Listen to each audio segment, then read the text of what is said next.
Follow our live blog for updates from the SNP conference in Aberdeen, where the party's former leader Nicola Sturgeon received a rockstar welcome today. Nicola Sturgeon made a triumphant return to the SNP's party conference this afternoon as her successor Humza Yousaf insisted she is not overshadowing him, despite the former First Minister later being accused of upstaging her successor. Ms. Sturgeon received a rockstar welcome, with some members and delegates even breaking down in tears in her presence. The former First Minister, who remains under police investigation, arrived at today's Aberdeen gathering, providing an essential morale boost for adoring fans amid a gloomy conference. Her arrival, down a large central escalator, was compared to Donald Trump's infamous presidential campaign announcement in 2015 when he descended the golden escalator at Trump Tower in New York.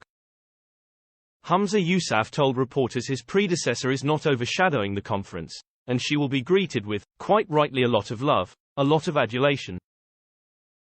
Despite his hope she would not overshadow him, she was immediately mobbed by the press and members. Speaking to the media, Ms. Sturgeon said she backed Mr. Yousaf's new independent strategy of claiming a mandate for independence even if the party loses 14 of its current Westminster seats at the next general election. She went on to greet and hug SNP members and delegates, some of whom broke down in tears at her appearance. Ms. Sturgeon refused to answer questions about the whereabouts of her husband, Peter Murrell, the former SNP chief executive who was also arrested amid the Scottish police investigation into the party's finances. SNP offering a fantasy referendum that the majority of Scots simply do not want. The leader of the Scottish Liberal Democrats has accused the SNP of ignoring the cost of living crisis and NHS in pursuit of a fantasy referendum. Alex Cole-Hamilton was speaking as SNP Deputy Leader Keith Brown delivered a speech at the party's conference. He described current boss Humza Yousaf as the best political leader who had set international examples on how to rule.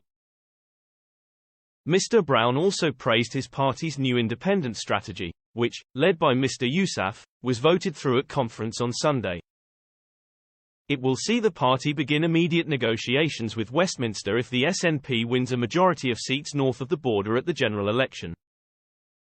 Independence, he told delegates, was essential to break from the status quo, as he took aim at the change offered by Sir Keir Starmer, arguing the Labour leader was not famed for consistency. He said, "They will do nothing different from the Tories, and we have to get that message across as we go into the next election.